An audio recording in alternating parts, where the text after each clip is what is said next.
La joie m'est immense de vous avoir si nombreux devant vos postes téléviseurs, devant vos tablettes, computers. Ça dépend de la manière à laquelle vous avez eu à nous suivre à cet net moment. Je vous salue au nom de notre Seigneur Jésus-Christ. Je vous signale en passant que moi, je suis le vôtre, le plus moindre de tous, Nathan Mwamba, communément appelé la conscience des mieux-faire. Aujourd'hui, nous allons parler, et par la grâce du Seigneur, comme on a toujours dit, et que la grâce, elle est bel et bien différente de la chance. Et la grâce, elle est vraiment une faveur imméritée, celle le Seigneur qui peut nous les offrir en tout cas. Aujourd'hui, dans notre émission Plateau des adorateurs, nous recevons pour vous, et nous avons un très plaisir de vous recevoir ou de recevoir pour vous l'homme de Dieu, le prophète Aston Maya. Ça fait très longtemps, je pense que vous serez déjà ému, ça fait très longtemps que nous avons eu notre papa et nous allons poser certaines questions si ça serait vraiment dit à quoi. Et l'homme de Dieu, notre pasteur, le pasteur Aston, le révérend ou le visionnaire de l'église Cité Chapelle de Dieu, je ne sais pas, je n'ai pas massacré le nom. Sacrée Chapelle de Dieu. Sacrée Chapelle de Dieu. Voilà. Ah, le visionnaire, il est déjà là sur ce plateau qui s'est dit shalom, papa. Oui, shalom, shalom. La santé, papa. En tout cas, on s'accroche par la grâce de Dieu, on ne se plaint pas. Et après plusieurs tentatives, la santé a un peu bougé. Et là, je suis très ému de vous recevoir encore aujourd'hui, papa. Progressivement bien par la grâce de Dieu. Jour en jour, le Seigneur ne cesse de renouveler sa grâce, de manifester sa bonté et nous croyons que tout va bien. Déjà, c'est poussé par l'Esprit que les hommes ont parlé de sa part. Si vous pouvez, une très courte prière pour tous ces gens qui nous suivent et nous qui débutons déjà cette émission. Rends ce moment précieux pour nous tous, Seigneur Dieu de grâce, et chaque famille qui aura cette occasion de pouvoir écouter cette émission, que la bénédiction du Christ accompagne tout le monde. Nous demandons ta faveur et ta grâce. Merci Seigneur Jésus-Christ. Amen. Amen, amen, amen. Je pense que vous êtes déjà trop émus, vous êtes émerveillés et de nous avoir encore une fois de plus avec l'homme dédié, le prophète Aston Maya. Daddy, et votre intimité avec Dieu, la vie de l'église, tout ça se passe bien? En tout cas, comme on dit toujours, tout se passe bien par la grâce de Dieu. J'aime cette femme qui, après la mort de son fils, et que chemin faisant, elle rencontrait les gens, on lui posait la question, elle répondait « tout va bien ». Je crois que « tout va bien » est une expression de grâce, de reconnaissance et de gratitude, de croire fermement que Dieu est toujours avec nous et Dieu continue de manifester sa grâce. L'église, les programmes et consorts, tout se passe merveilleusement bien par la grâce de Dieu. Est-ce que vous serez en joie aujourd'hui si le Christ faisait son retour, comme on a toujours trop peu attendu? Et c'est quoi votre position et la position de l'Église? En tout cas, nous nous battons du jour au lendemain avec assurance. Nous croyons que quand Jésus-Christ reviendra, il nous prendra avec lui. Et là, c'est notre position du jour au lendemain.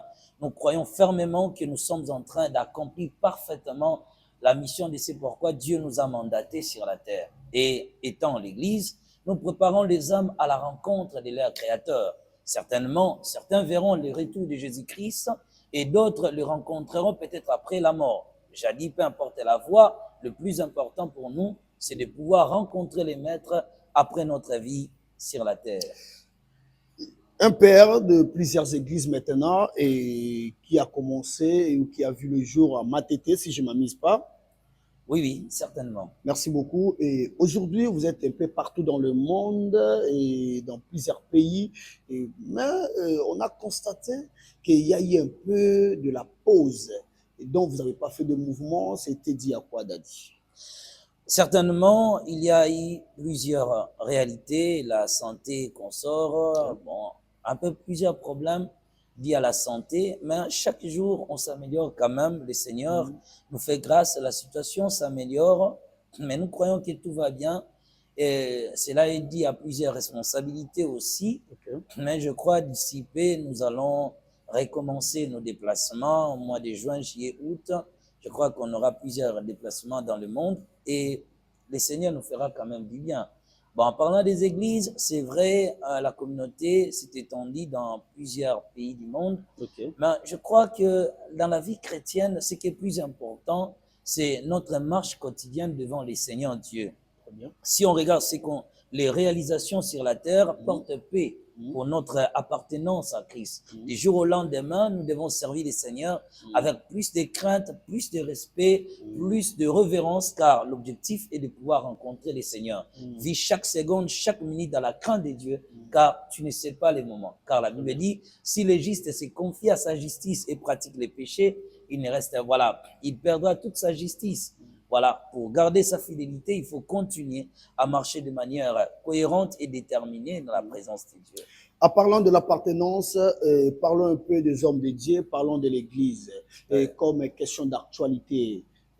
Avant que nous puissions vraiment toucher à notre sujet du jour qui est intitulé l'enfer. C'est ça votre témoignage? Je crois certainement ce qu'on va partager. Merci beaucoup. En l'entrée de jeu, parlez-nous des serviteurs de Dieu. Quand est-ce que quelqu'un peut s'appeler ou il peut réellement être appelé serviteur de Dieu? Le processus sont longs et les étapes, ils s'accrochent, sont nombreuses. Premièrement, d'abord, on commence par devenir enfant de Dieu. La question phare commence par devenir enfant de Dieu. On devient enfant de Dieu, premièrement, par la conviction, car le Saint-Esprit nous convainc du péché. Après la conviction, la personne passe à la repentance. Après la repentance, vient ce qui en découle, la nouvelle naissance. Dès que le Saint-Esprit vient en vous, vous devenez enfant de Dieu. Cependant, il y a plusieurs étapes qui se rapprochent encore. Il y a ce que nous appelons la conversion totale qui se passe au travers de la réception en Christ, c'est-à-dire recevoir le Saint-Esprit. Après, il y a la marche de la sanctification progressive. Après cela, maintenant, pour devenir serviteur de Dieu, premièrement, c'est l'appel. C'est Dieu qui appelle ses serviteurs. Cela ne vient pas d'une église, moins encore d'une organisation des hommes. Donc, devenir serviteur de Dieu, c'est d'abord recevoir l'appel authentique. Le Seigneur, c'est Dieu qui nous appelle. Car Paul le dit dans Galates chapitre 1, moi, Paul, apôtre de Jésus-Christ, non de la volonté des hommes. Donc, ils ne sont pas appelés par l'homme, ils sont appelés par le Seigneur lui-même. C'est la première chose. Deuxièmement, maintenant, c'est l'église d'attache. Celui qui est appelé à Dieu doit être confirmé par les anciens, doit être aussi attesté par les hommes que cet homme a été appelé de Dieu. Non pas que les anciens te donnent le mandat, mais reconnaissent l'appel que tu as reçu de la part du Seigneur. C'est alors que la personne sera soumise. Il y a des étapes maintenant, ça dépend des organisations, mais si on suit la marque de la Bible, le modèle biblique, il y a des formations, des affermissements, car celui qui doit prêcher de la part du Seigneur, qui doit être serviteur, doit être en mesure de défendre les enseignements de la doctrine de la foi, défendre l'intégralité de la parole de Dieu, et tout cela, tu ne les connaîtras pas seul. Il faut une formation, il faut être encadré à l'église, suivre l'affermissement et consorts. Après, maintenant, tu peux parfaitement exercer ta mission. Mais la plus importante est que une personne entre dans son appel que quand le Seigneur lui seul l'appelle. Lorsque le Seigneur lui seul l'appelle, est-ce que juste quelqu'un peut s'habituer près d'un serviteur de Dieu, près de l'église, et enfin être autoproclamé serviteur de Dieu? Malheureusement, c'est une situation que nous constatons aujourd'hui qui n'est jamais le modèle de la Bible. Et ceux-là qui font cela. Mais il parle de la grâce. Non, la grâce, elle est contagieuse. Voilà, parce que moi, je suis trop proche du prophète Aston. Et voilà, et la grâce du prophète Aston m'est partagée aussi. Moi, je commence aussi à prophétiser. Malheureusement, c'est une situation que nous constatons avec la défense des hommes qui ne sont jamais les principes de la parole de Dieu. C'est Dieu qui appelle ses serviteurs. Je peux encadrer, je peux former. C'est vrai, étant pasteur, je peux orienter plusieurs personnes dans les choses de Dieu. Mais l'autoproclamation ne vous établit jamais devant les seigneurs. Et ça, c'est ce qu'on appelle l'infiltration, les imposteurs qui sont entrés dans les choses de Dieu, que je crois, je vais plutôt prochainement parler aussi des cas pareils. Donc, il faut être appelé par Dieu, mais pas l'autoproclamation, ça n'existe pas. L'infiltration. Alors, quel serait le sort de tous ces enfants de Dieu qui sont encadrés aujourd'hui par les hommes de Dieu, les infiltrés dans la parole de Dieu? Chaque pas que nous allons faire dans ces témoignages permettra de découvrir certaines vérités. Et aussi, le cas pareil, en tout cas, ils sont attachés. Je parlerai des cas pareils de gens qui appartenaient dans les églises où le pasteur n'était pas établi par Dieu. Leur sort est déjà scellé. C'est pas moi qui l'ai dit, mais aussi Matthieu chapitre 23, je crois le verset 13, qui atteste cela.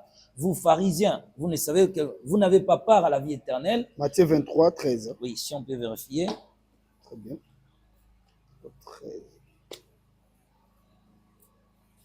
Waouh, waouh, waouh.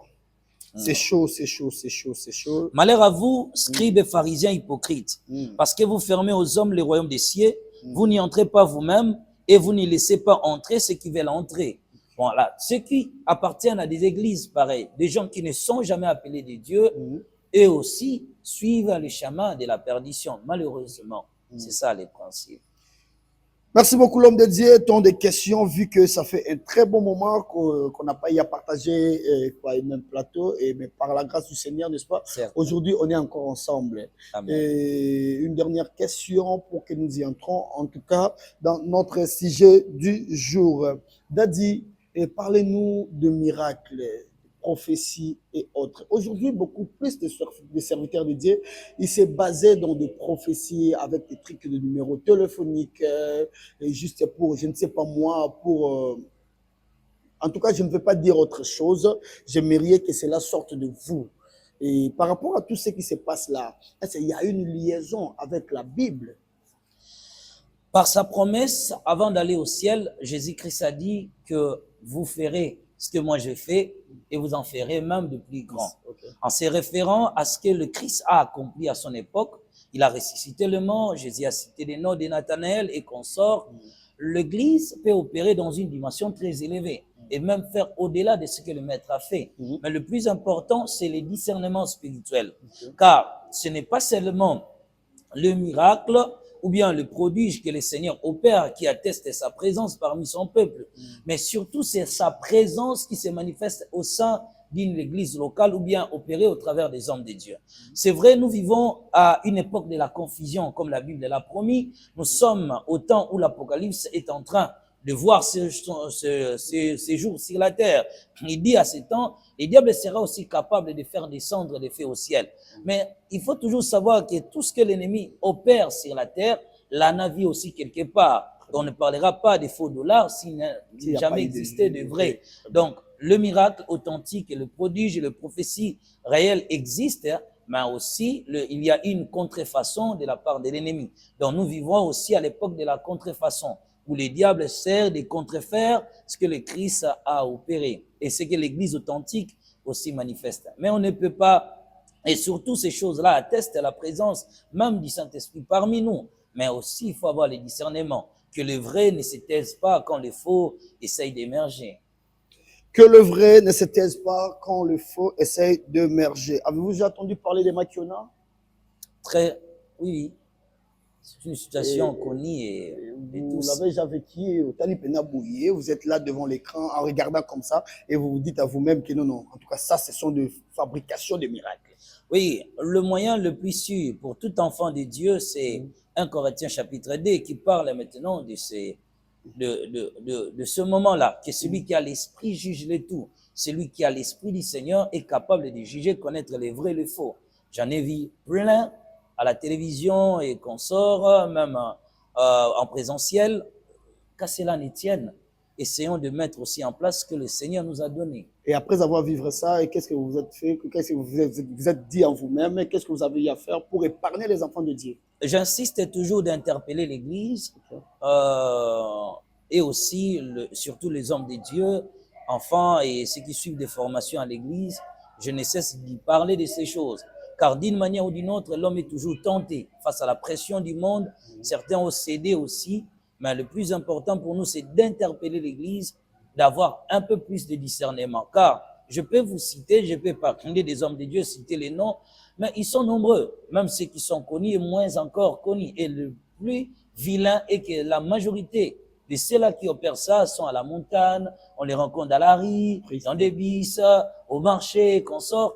Alors, il faut au moins que l'Église ait une bonne relation, surtout les enfants de Dieu, développe une intimité profonde avec le Saint-Esprit et demander les dons le plus important aussi, qui est le discernement spirituel.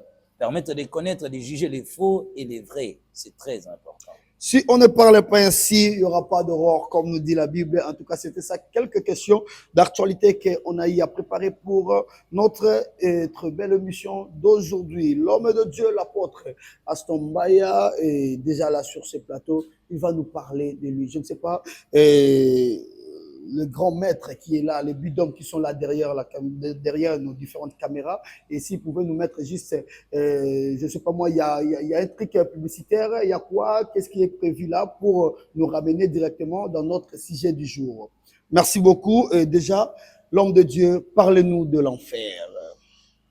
Merci beaucoup. Déjà, à commencer, excusez-moi papa, et c'est quoi l'enfer? C'est une prison placée en réserve pour ceux-là qui n'ont pas connu l'amour du Christ sur la terre, qui n'ont pas reçu le Seigneur Jésus-Christ, ou bien qui ont reçu le Seigneur, mais qui se sont retirés.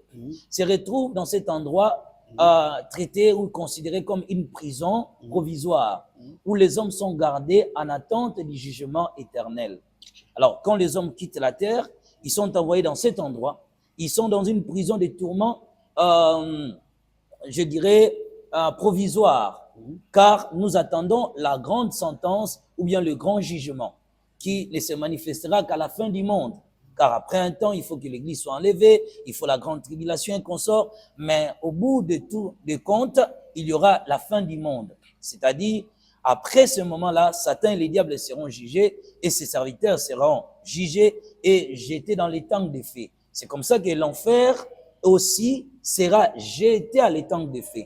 Maintenant, les gens qui pêchent sur la terre, les gens qui se détournent de Dieu, étant chrétiens qui pratiquaient le mal, sont envoyés là-bas en subissant un châtiment provisoire en attendant la grande sentence qui surviendra à la fin du monde, qui est vraiment très loin. Est-ce que réellement, à nos jours, jusqu'à présent là, jusqu'à nos jours, l'enfer en question, elle est déjà ouverte? L'expression correcte est ce que nous appelons séjour de mort. Séjour de mort. On trouve le mot enfer parce que lorsqu'on prend en anglais, on parle de hell et traduit en français enfer. Mais bibliquement, les termes appropriés, c'est le séjour de mort. C'est vrai, avec la traduction anglaise, nous allons trouver le mot hell qu'on traduit en français enfer. Mais cet endroit existe réellement, car le péché ne peut pas rester impuni. Et ceux qui l'ont pratiqué sur la terre doivent subir un châtiment provisoire en attendant la grande sentence de Dieu. Est-ce que c'est là, il y a déjà de ceux qui vivent déjà là-bas?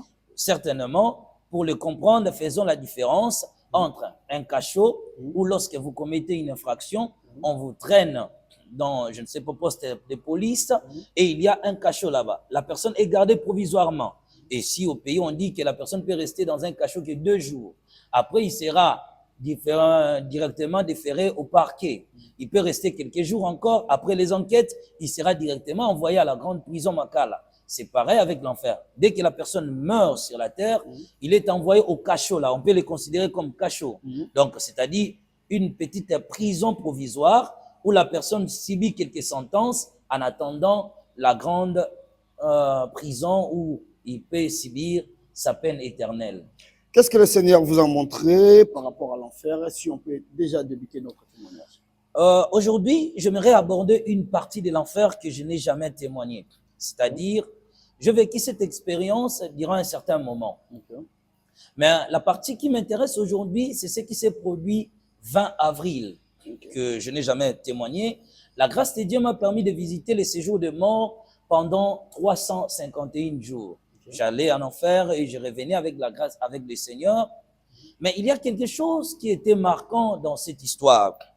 Je vivais plus mes journées correctement. Chaque jour, je survivais à l'enfer. Tout ce que j'avais vu là-bas était ancré dans mon esprit. Chaque fois que je fermais les yeux, je voyais toujours le damné en enfer. C'était comme un poste téléviseur. Après l'avoir visité, je revenais sur la terre. Alors, cette expérience était collée dans mon esprit. Chaque jour, quand je fermais les yeux, je voyais les gens toujours dans cet endroit. C'était comme un poste téléviseur placé devant moi. Je continuais à voir les âmes dans cet endroit des tourments. Mes oreilles n'avaient point de repos. J'attendais les cris des damnés en permanence. J'étais troublé du jour au lendemain et cette expérience était terrifiante. Je n'arrivais plus à vivre correctement, à mener parfaitement ma vie sur la terre. J'étais troublé, tourmenté du jour au lendemain. La voix de mort des personnes que je vis là-bas, parfois des personnes connues et aussi que je ne connaissais pas, parce que là-bas, je vis des personnes que j'ai connues sur la terre et certains que je ne connaissais peut-être pas. Mais du jour au lendemain, ces souvenirs de ces événements, c'était tellement compliqué.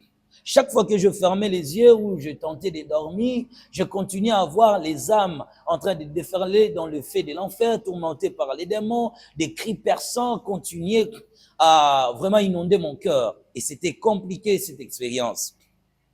Alors, qu'est-ce qui s'est passé?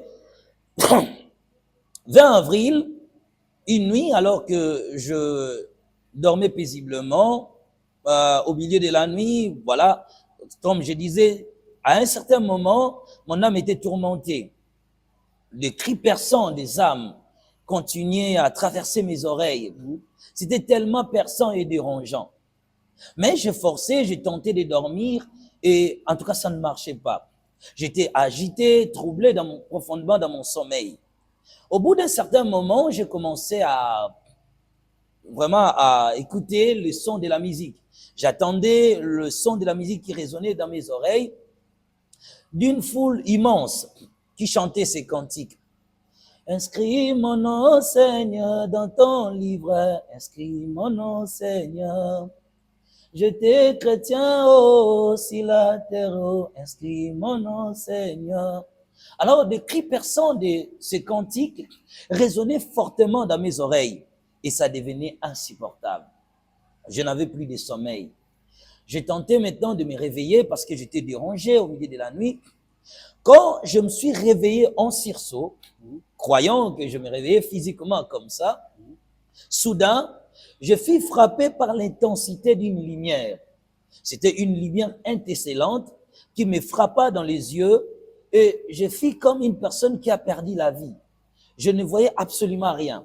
Je voyais, c'est comme si, je ne sais pas, je n'ai jamais été un aveugle, mais c'est comme si vous êtes entré dans une salle lumineuse où la lumière était partout et que tout ce que vous voyez, ce n'était que la lumière. Tout était blanc devant moi. Et j'ai tâtonné maintenant, je cherchais à toucher quelque chose parce que je ressentais que je ne voyais plus rien. Tout était blanc devant moi. Alors, j'entendis une voix qui a commencé à parler. Quand la voix a commencé à parler, je pouvais l'écouter, mais sans le voir. J'ai dit, Seigneur, qui es-tu? Il me dit, Aston, tu as trouvé grâce de continuer à voir ces choses. Sache que tu paieras un lourd tribut de tout ce que je te ferai voir et tout ce que tu verras de l'enfer et des séjours des morts et consorts. Toutes ces choses, tu dois payer un lourd tribut. Premièrement, tu seras rejeté. Tu seras traité d'imposteur, de menteur et consorts.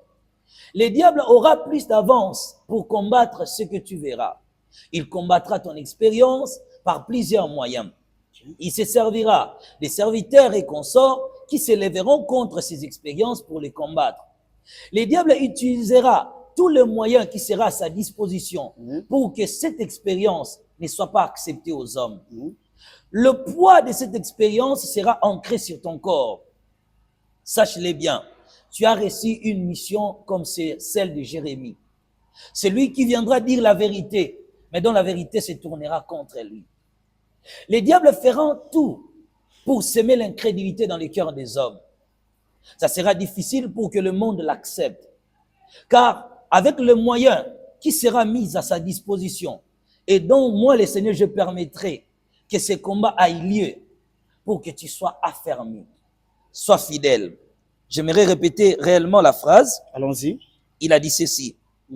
Souviens-toi de tout ce que tu as vu en enfer, des âmes qui sont perdues pour le royaume de Dieu. Si par infidélité à ton appel, tu ne portes pas parfaitement ce message, quand ton zèle risquera de se refroidir, rappelle-toi cette scène et tout ce que tu as vu.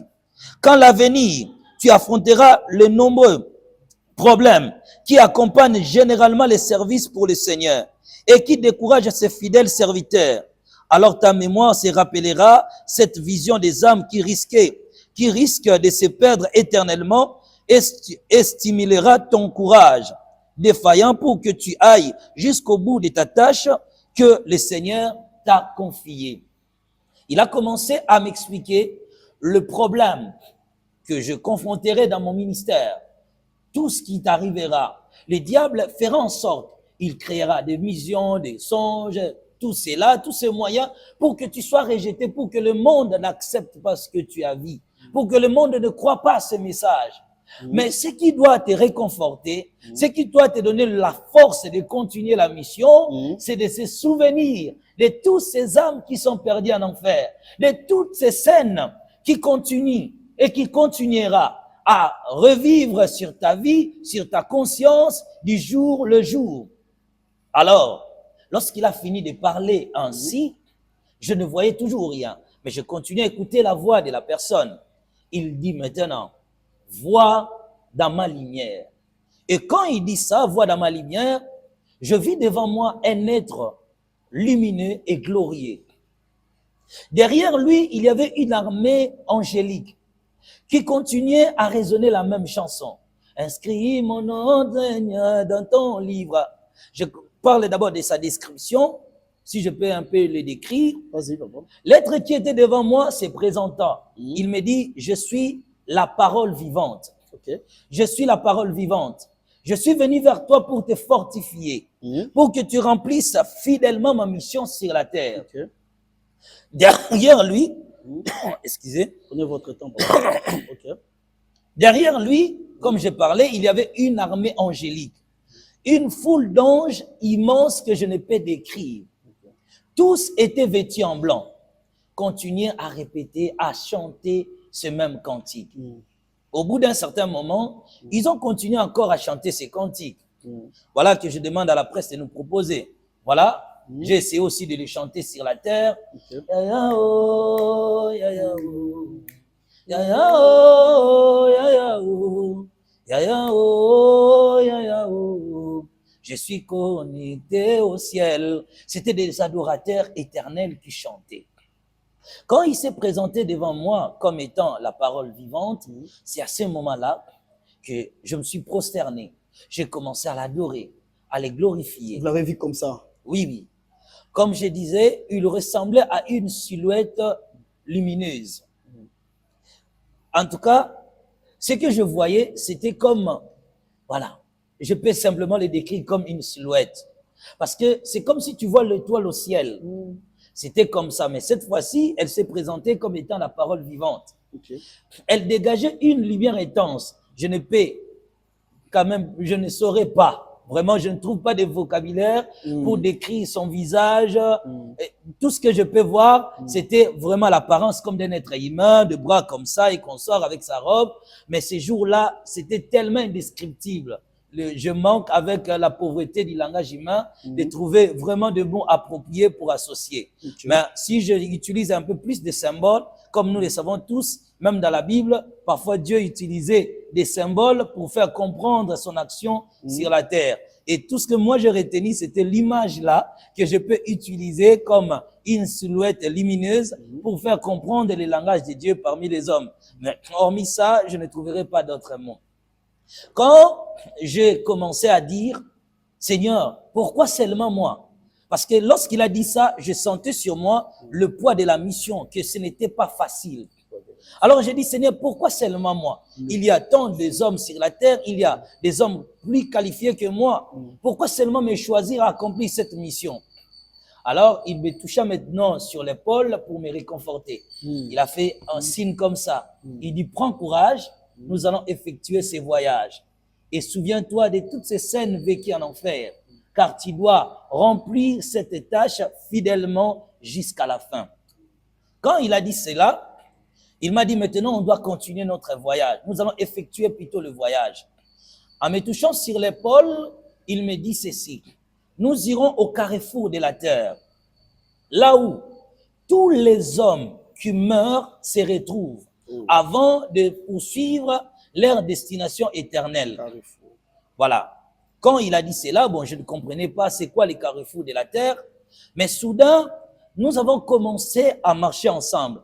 En tout cas, je peux dire, nous marchons à une vitesse vertigineuse. Donc, c'est compliqué pour l'expliquer. Mais d'un mot, nous sommes arrivés au carrefour. Le carrefour de la terre, c'était comme au centre de la terre. C'était vraiment au centre de la terre. Parce qu'il m'expliquait que c'était au centre de la terre. Nous sommes arrivés au centre. Les hommes provenaient de toutes les destinations. Certains, donc, de tous les coins de la terre. Si vous pouvez illustrer pour faire comprendre les gens qui nous suivent de partout. Bon, physiquement comme ça. Carrefour de la terre, ça peut ressembler à quoi? À quel point? Voilà. Il me dit, nous sommes au centre de la terre. C'est là le carrefour de la terre. Mais sur la terre comme ça, là, quand j'étais là-bas, je comprenais facilement. Parce que la compréhension de l'autre monde est différente quand nous sommes dans ce monde des hommes. Okay. C'est, je ne sais pas, avec la conscience humaine, je ne saurais pas le dire comme exactement. Si vous partez, on vous a mis peut-être sur Victoire, rond-point Victoire, les voilà, gens sortaient voilà, de ça on peut dire ça, comme rond-point Victoire, okay. Voilà, c'est comme ça. Ceux qui ne connaissent pas les Congo, on reste dans cet aspect-là, parler du carrefour. Quand même, là où, comme dans votre pays, là où les gens se rencontrent, ou bien des voitures, des camions de marchandises arrivent, où les gens viennent acheter. Là aussi, c'était pareil. Les hommes provenaient de tous les coins du monde. Nous étions là, des blancs, des noirs, des rouges, des jaunes et consorts. Donc il y avait des Africains, il y avait des Européens, des Américains, ainsi des Orientaux. Tous se retrouvaient dans cet endroit-là. C'était des hommes qui venaient de quitter la terre au travers de la mort. C'est-à-dire ils sont morts et ils se retrouvaient maintenant dans ces coins-là. Okay. Et ces lieux-là, c'était le lieu du tri. C'est-à-dire il y avait un triage. Dans ces carrefours, si je peux un peu mieux les décrire, lorsque les hommes arrivent, ils viennent, ils quittent la terre. Ils sont accompagnés soit par des anges qui les escortent jusqu'à cet endroit, soit par des démons qui les accompagnaient dans ces lieux-là. Donc un démon sera directement envoyé dans le séjour des morts pour accompagner l'homme jusqu'au carrefour. Et certains venaient eux-mêmes, mais tous arrivaient au carrefour. Chaque être décédé était conscient que c'était le lieu de rencontre avant d'être expédié dans sa destination finale. C'est là que je voyais tout ce que je suis en train d'expliquer. Les gens venaient de partout. C'était comme des colis. Deuxième chose, j'ai remarqué que chaque âme venait avec quelque chose qui provenait de la terre. Des riches, des pauvres. Mais chacun apportait tout ce qu'il a accumulé durant sa vie sur la terre. Quelque part là, il y avait comme un dépotoir. Il y avait des êtres que je ne sais pas comment les décrire, mais des êtres étranges qui étaient là, qui rappelaient aux hommes que vous ne pouvez pas continuer ce voyage avec tout ce que vous avez accumulé sur la terre. Si quelqu'un était millionnaire, par exemple, il avait des sacs d'argent, la personne arrivait déposer toute sa richesse. Tu avais des maisons. Les gens déposaient des figurines de maisons là-bas. Parce que, voilà, la propriété terrestre, tu ne peux pas les transporter comme ça. Mais là-bas, les gens transportaient ces choses. Si tu avais 15 maisons, la personne transportait aussi 15 représentations de petites maisonnettes. Si tu avais accumulé l'argent sur la terre, les hommes venaient déposer l'argent accumulé sur la terre. Toute connaissance acquise sur la terre, par exemple, tu étais intellectuel, tu lisais les livres, le nombre de livres lits sur la terre, la personne les transportait sur sa tête. Arrivé là-bas, tu avais lu Maxwell, tu avais lu tel livre, à l'université, tous les syllabus, les devoirs et consorts, toutes les leçons apprises à l'école. Dès qu'on arrive, les gens le déposaient dans cet endroit. On dit que l'être humain ne peut jamais voyager avec tout ce qu'il a accumulé sur la terre. Souviens-toi que la Bible dit, ni tu es védi et ni tu rentreras. Les hommes devaient déposer ces choses-là. Ils déposaient leurs richesses, ils déposaient leurs mérites, ils déposaient leurs succès, ils déposaient leurs trophées, tout ce qu'ils ont remporté sur la terre. Même les trophées.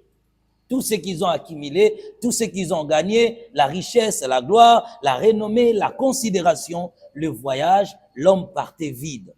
Lisons Matthieu chapitre 16. Matthieu chapitre 16.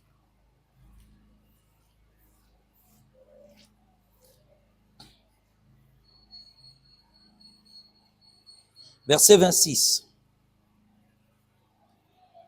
Je crois que si vous pouvez m'aider à la lecture. Matthieu 16. Attendez, je prends ça. Matthieu 16. Matthieu 16. 16, verset 26. Et ça ne donne pas chez moi. Ça demandait que je sois connecté. Si vous pouvez me donner juste, je vais faire la lecture. Voilà. Matthieu chapitre 16, verset 26 dit, que fera-t-il Si je peux, à un comme ça, homme je vais faire de la gagner le monde s'il perdait sa vie? lecture. Voilà, laissez, je vais lire.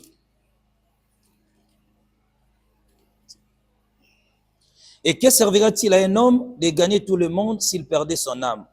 Ou que donnerait un homme en échange de son âme? Voilà. Alors, lorsqu'il dit cela, lorsque je voyais cette scène, les gens déposaient leurs richesses. Je vais maintenant poser la question au Seigneur. Mais pourquoi ces gens déposent tout ce qu'ils ont gagné?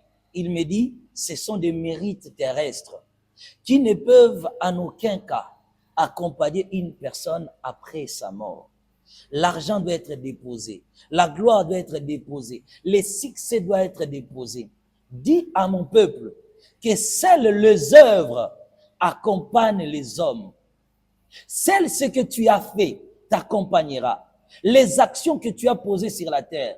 Les hommes seront jugés par ce qu'ils ont accompli sur la terre. Les hommes, je jugerai les œuvres accomplies par les hommes, c'est-à-dire basées sur ton comportement, sur ton caractère, ton langage, et ainsi tout ce que tu as fait dans ce monde des hommes. Il me dit à mon peuple, ceux qui poursuivent la richesse font la poursuite du vent. Ceux qui se battent pour la gloire, ceux qui se battent pour l'honneur, pour la beauté, dis à mon peuple qu'il sache qu'un jour, toutes ces choses resteront. Vanité, tout est vanité. Les gens déposaient leur richesse, les gens déposaient leur gloire, les gens déposaient leur mérite. Il me dit, continuez de voir la scène, car je veux que tu interpelles mon peuple. La deuxième scène qui s'est passée, la réalité qui s'est passée dans cet endroit. Après les dépôts, je parlais maintenant, il y avait un groupe d'anges. Les anges qui arrivaient dans cet endroit, on les appelait les anges collecteurs. Qui sont les anges collecteurs? Sont des anges escortes qui viennent pour escorter les hommes. C'est-à-dire, ceux qui ont marché sur la terre fidèlement avec les seigneurs, les anges arrivent, le prennent et partent avec eux dans les royaumes des dieux. De l'autre côté, il y a aussi des démons abatteurs. Ces démons arrivaient dans cet endroit et aussi venaient réclamer maintenant les hommes. Ils réclamaient les hommes pour aussi partir avec eux, les amener avec eux, mais dans le lieu de tourment. Chaque homme arrivé dans cet endroit était conscient de sa suite, même après, avant d'être interpellé ou bien d'être récupéré par les démons. Les anges et les démons, à un certain moment, se battaient pour gagner une âme dans cet endroit. Maintenant, de l'autre côté, il y avait un tribunal. Comment je peux illustrer? Nous sommes ici, moi et toi. Nous sommes assis. Les anges sont de ce côté, les démons de l'autre côté. Les hommes arrivent ici, déposent leur mérite. De l'autre côté, il y a un dépotoir. Les gens viennent, les êtres mystérieux prenaient ces choses et les déposaient de leur côté, de l'autre côté. Ici, les hommes restent. Les anges ici réclament les âmes. Et les anges et les démons réclament l'appartenance de l'âme s'il doit poursuivre la route avec eux ou bien s'il doit poursuivre avec les démons et consorts. Excusez-moi. Alors, de l'autre la côté, réclamation des anges ou des démons, cela est fait par rapport à la conduite de l'homme sur terre ou par rapport à ce qui est en fait par la force entre les anges et les démons? je le réponds directement à la continuité ici, Très dans bien. quelques poussières de secondes. Ok. Je décris l'endroit. De l'autre côté, il y a des juges assis, comme un tribunal. Les juges sont là. Les juges maintenant, lorsque les anges et les démons réclament l'appartenance d'une âme, souviens-toi de Jude chapitre, Jude, pardon.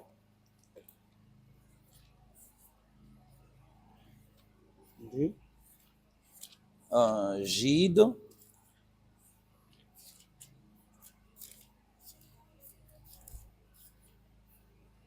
Vous avez parlé des juges. Oui, on prend Jude, pardon. Juge chapitre combien? Hmm. Je suis là. Prends Gide 9. Jude 9. Oui, Gide, verset 9. Il n'y a pas de chapitre ici. Or, l'archange Michel, lorsqu'il contestait avec les diables et lui disputait les corps de Moïse, n'osa pas porter contre lui un jugement injurié, mais lui dit que le Seigneur te réprimande. Ici, on voit l'archange Michel lorsqu'il contestait avec les diables et il lui disputait les corps de Moïse.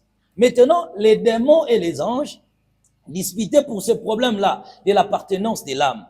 Les juges sont assis ici et maintenant devaient démontrer l'appartenance de la personne. De l'autre côté, les hommes sont là, nous étions de l'autre côté en train d'observer la scène. Maintenant, c'est par l'explication qu'on va comprendre ce qui s'est passé réellement. Je vis un homme de Dieu arriver dans cet endroit. Les anges voulaient prendre ces derniers et partir avec lui. Okay. De l'autre côté, un homme de Dieu que vous avez reconnu sur terre. Oui. Non, je ne l'ai pas reconnu. Ok, oui. Un homme de Dieu seulement. Un homme de Dieu seulement. Okay. Je sais que c'est un homme de Dieu par la suite de l'histoire. Okay.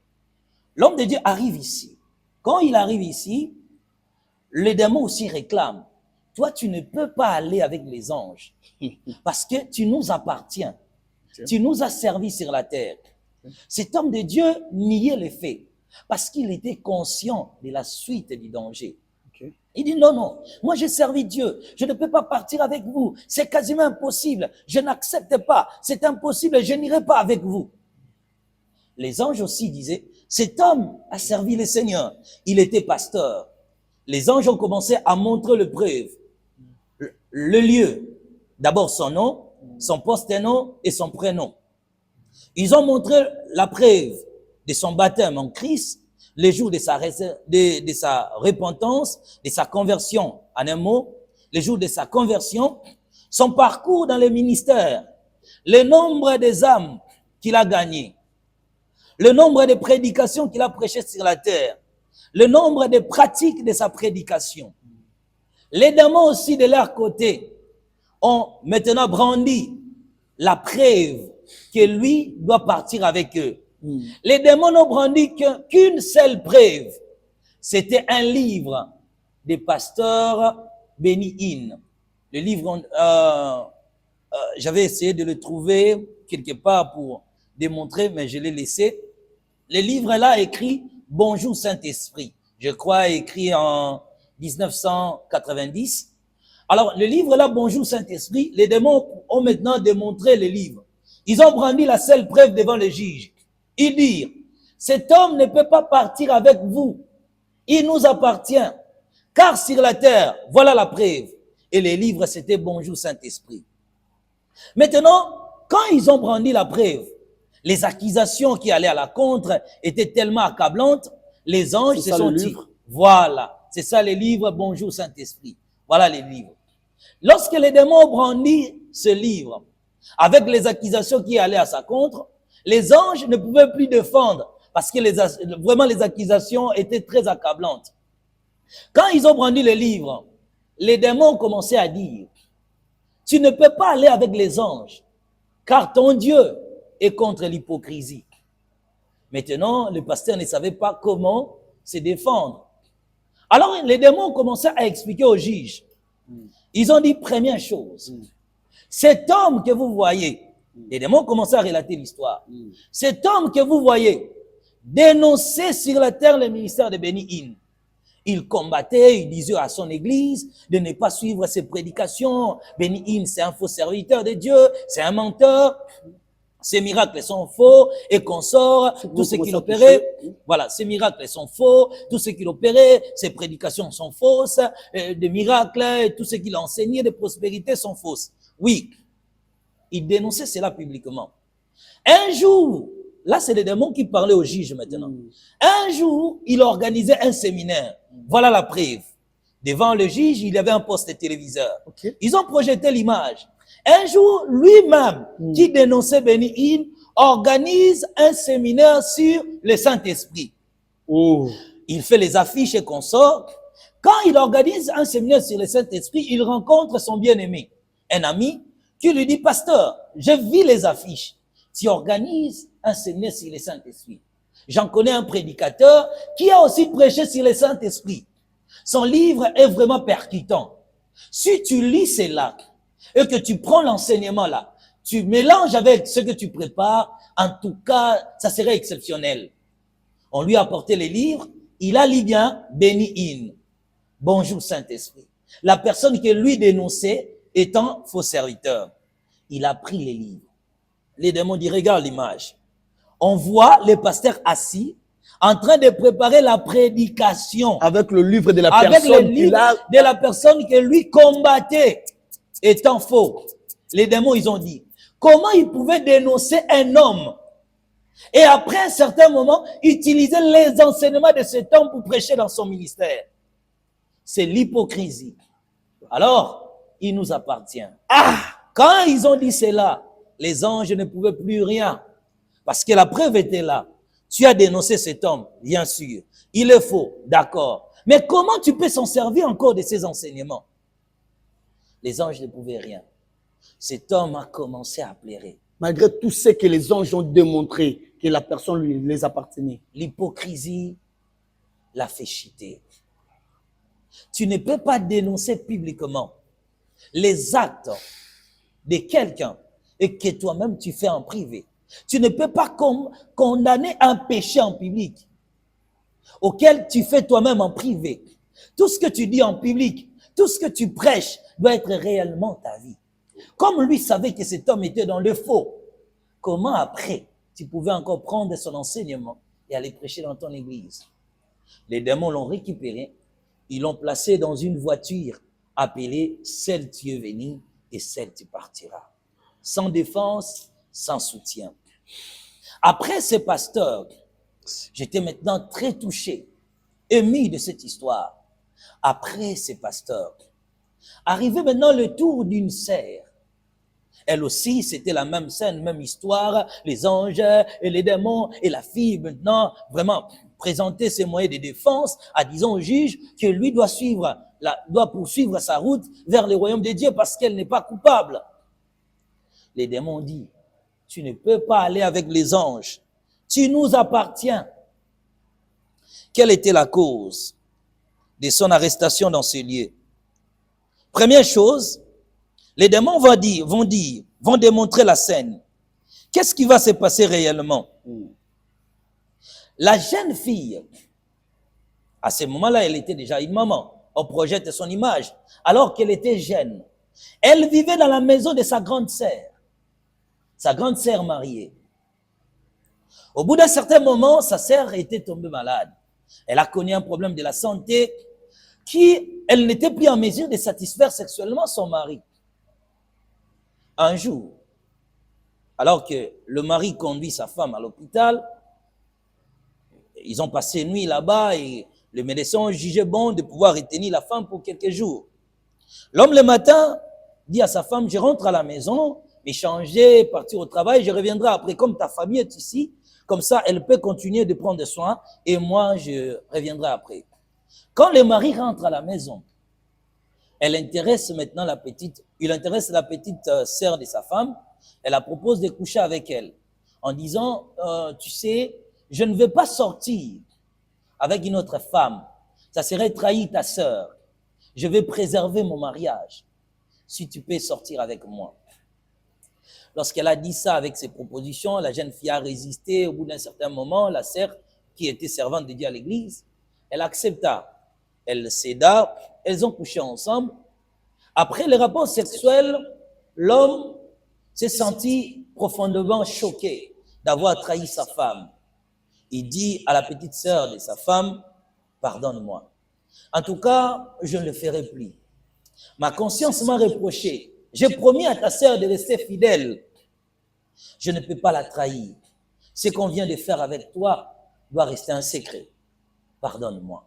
Elle lui remet une somme d'argent en disant, je te promets, ne quitte pas la maison. Je te promets que ça ne va plus se reproduire.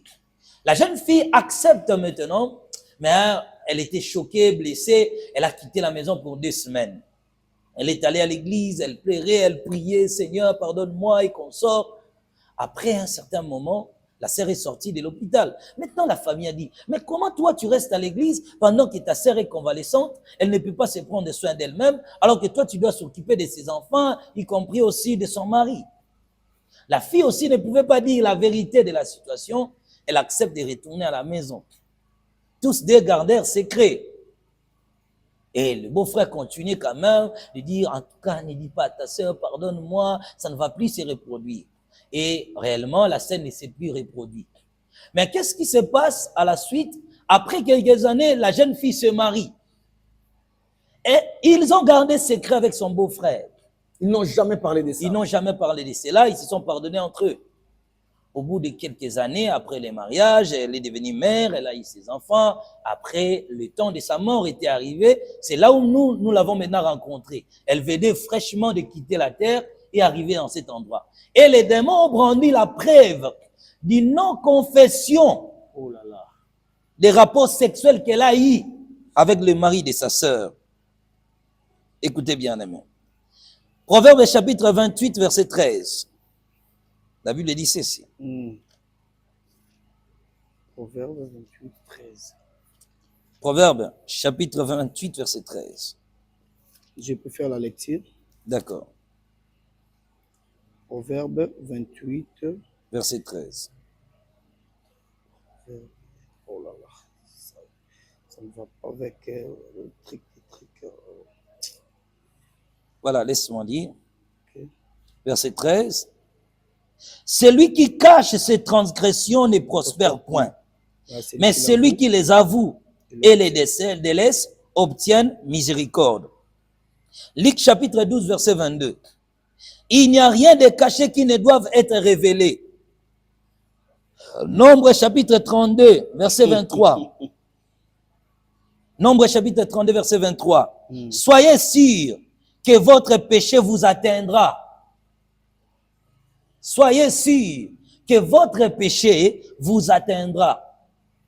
Puisque la jeune sœur devenue mère n'a jamais avoué l'action, elle devrait au moins entreprendre la démarche de parler à sa sœur. Regarde ce qui s'est passé. Si elle avait honte de dire à sa sœur, pourquoi ne pas aller trouver un pasteur? Dire à son pasteur, voilà ce que je fais. Je pose la question au Seigneur, pourquoi maintenant elle est condamnée? Parce que les anges ne pouvaient rien face aux preuves accablantes. Les anges ne pouvaient rien, les démons ont gagné la fille, ils l'ont placée aussi dans la même voiture. Je posais la question maintenant au Seigneur de savoir pourquoi c'est là. Pourquoi un tel degré? Le Seigneur me dit, c'est le jugement. Les péchés faits entre les hommes doivent se pardonner entre eux. Oh là là. Ce qu'elle a fait, on appelle ça le jugement de la trahison. Elle a trahi sa sœur en acceptant de coucher avec son mari.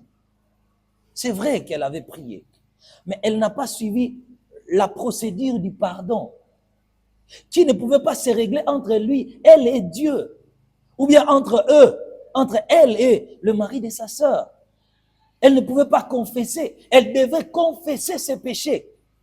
Voilà pourquoi cette écriture s'est accomplie. Sachez-le bien, que votre faute vous atteindra. La jeune fille était perdue. Après elle, j'ai vu maintenant l'approche d'une autre. Une autre sœur était aussi arrivée à cet endroit. Elle aussi était également concernée par un autre type de péché. Elle vivait avec un homme marié, c'est vrai, dans leur relation amoureuse, alors que la sœur était choriste à l'église. Ensemble, dans leur relation amoureuse, cet homme l'a soutenue. Elle est venue d'une famille pauvre, elle n'avait pas de moyens. Cet homme l'a soutenue, a soutenu ses études universitaires. Comme l'homme n'avait pas fait l'université et n'avait pas de capacité, de bagages intellectuels comme la fille l'avait obtenu à l'université, avait acquis à l'université, la jeune fille se sentait gênée de continuer une relation amoureuse avec un homme qui n'atteignait pas son niveau intellectuel. Là, c'est après avoir fait les études. Elle continuait plutôt l'université. Arrivée à G3, elle devait poursuivre jusqu'à licence. Elle va rencontrer un autre homme à l'université, un homme intellectuel, un homme intello, ayant des capacités plus élevées que son homme. Elle a commencé à développer une relation amoureuse avec cet homme. L'homme qui la soutenait aux études Ensemble, elles étaient promis. Ils s'étaient promis qu'après les études, ils vont se marier. Celui aussi de l'université dira, j'attends que tu finisses tes études pour t'épouser. À la fin de son cycle, la jeune fille opta pour cet homme rencontré à l'université qui avait des moyens, qui était plus intellectuel. Il négligea l'homme qui l'a soutenu. Cet homme a pleuré. L'homme a dit, après tout ce que j'ai investi dans ta vie, j'ai soutenu tes études, j'ai soutenu ta famille, je vous ai soutenu avec mes pauvres moyens, je me battais du jour au lendemain pour que tu fasses tes études. Et aujourd'hui, tu me trahis. La jeune fille, non, en tout cas, je n'ai plus besoin de toi. Qu'est-ce que tu as fait dans ma vie? Si tu veux, je peux rembourser ton argent et qu'on sort. L'homme a pleuré. L'homme a dit, mais un jour, tu sauras ce que moi j'ai fait pour toi. Maintenant, quand la jeune fille était arrivée là, et que les anges prétendaient la prendre, et que les démons ont brandi la preuve de la trahison faite par l'homme, sur sa robe de la jeune fille, coulait le larme de cet homme et le suaire de cet homme, c'est-à-dire les efforts de cet homme investis dans sa vie. Les anges ont dit, avec des preuves pareilles devant le juge, nous ne pouvons pas partir avec toi. Tu as des suaires de quelqu'un. Il y a des larmes qui ont été versées. Des larmes qui ont été versées d'un homme. Ce sont des preuves accablantes. Derrière elle, c'était son diplôme qui attestait que ce n'est pas sa famille qui a investi l'argent pour qu'elle fasse ses études universitaires. La jeune fille était disqualifiée. Elle a commencé à pleurer. Pourquoi elle pouvait être rejetée? Les anges ne pouvaient rien. Les démons, tout joyeux, récupérèrent son âme et les placèrent dans la voiture. Maintenant, j'ai posé la question au Seigneur. La fille était dans une relation libre, pas mariée, pas de fiançailles. Elle est libre de faire son choix. Le Seigneur dit, sa condamnation est ce qu'on appelle le jugement de l'ingratitude. Premièrement, le Seigneur me dit ceci. Romains chapitre 13, verset 10. Romains 13, 10. L'amour ne fait un point de tort au prochain.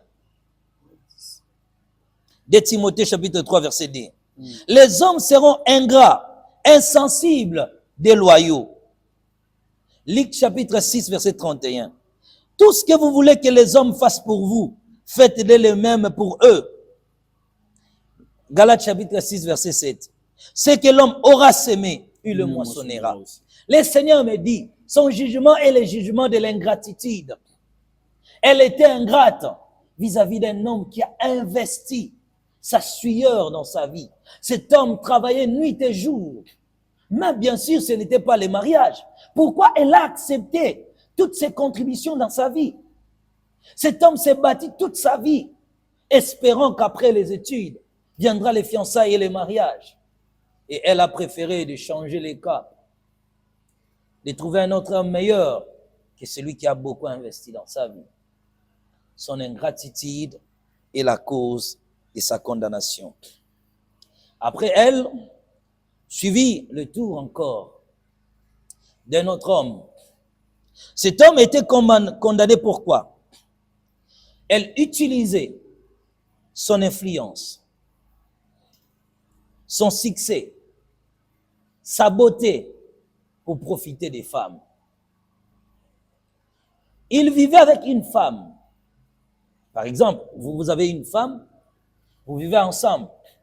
Vous louez une maison ensemble. Là, maintenant, je parle de preuves brandies par des démons. Malheureusement, toutes ces personnes dont je suis en train de citer sont des chrétiens. Voilà. Qu'est-ce qui va se passer? Lui, cet homme sur la terre, comme il était beau, il chantait à l'église. Vous voyez, les sœurs aiment quand même des gens qui chantent et consortent. Il prestait aussi dans des cérémonies et consorts. Elle avait quand même, voilà, acquis une certaine considération, notoriété dans la société. Mais il avait une femme et un enfant.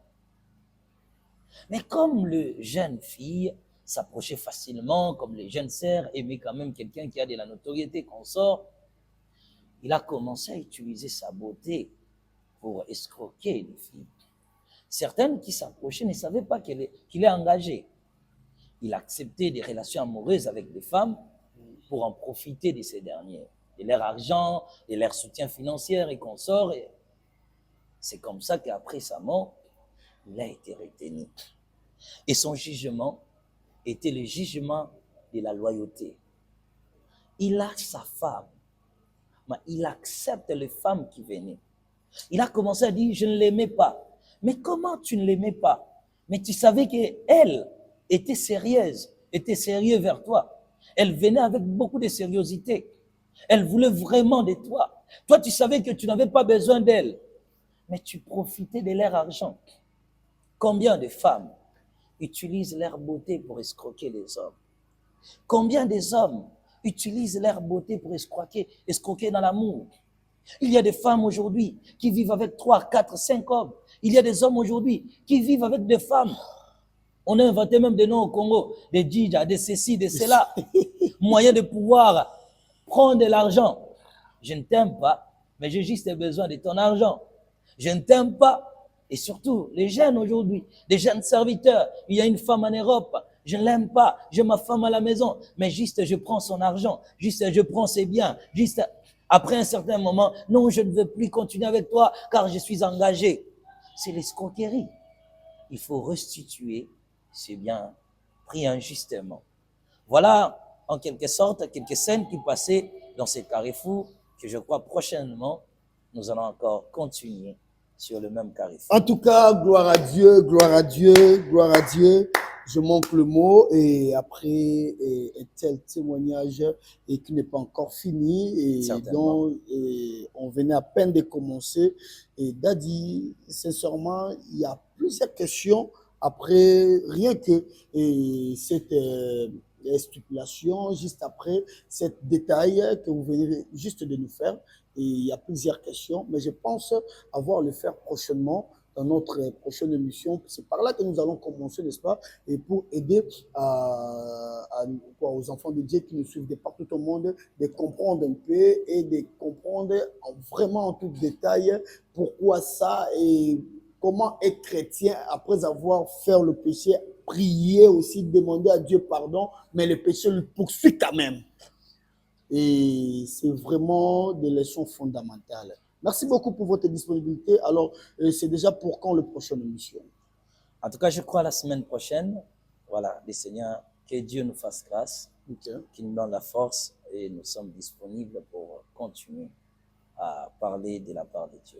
Merci beaucoup, les enfants de Dieu vous suivent et de partout au monde. Qu'est-ce que vous avez à leur dire rien que pour l'émission d'aujourd'hui? Tout ce que je demanderai aux enfants de Dieu, c'est là qui ont des questions à poser.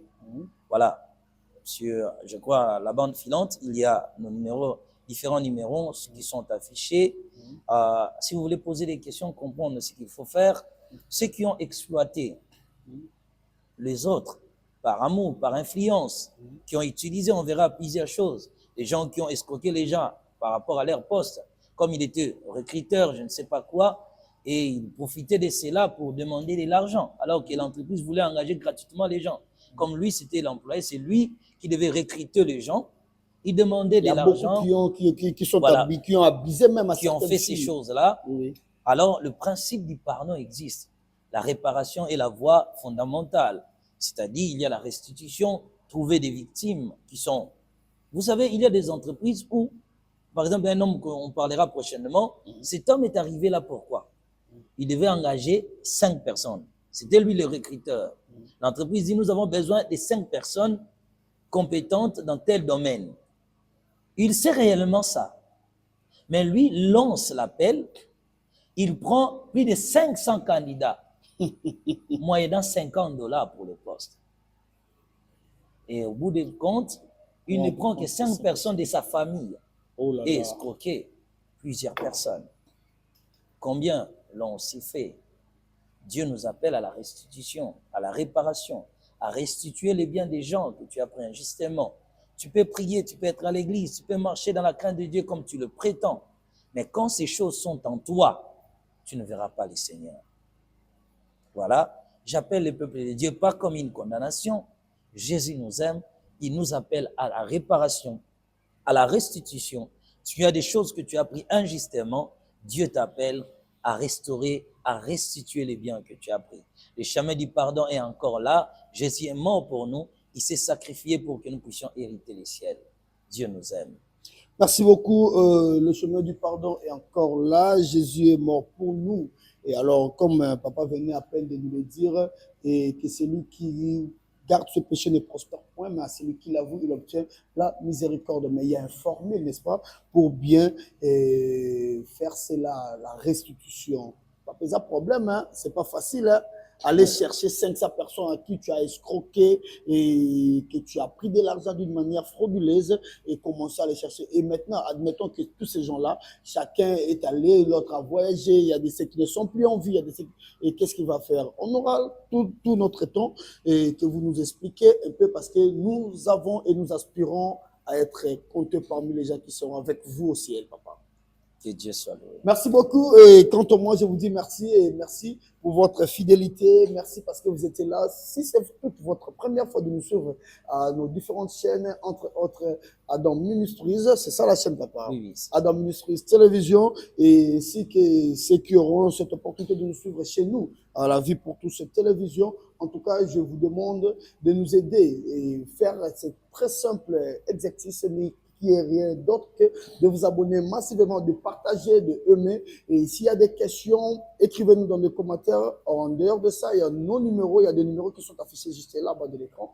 Entrez en contact avec nous, il y a mon numéro qui est là, il y a le numéro de l'homme de Dieu, il y a ces différents numéros qui sont là. Et entrez en contact, écrivez-nous, nous serons là rien que pour vous répondre. Alors ne vous limitez pas par l'abonnement, cliquez sur la cloche, n'est-ce pas, pour ne rien manquer de nos différentes notifications. Merci beaucoup.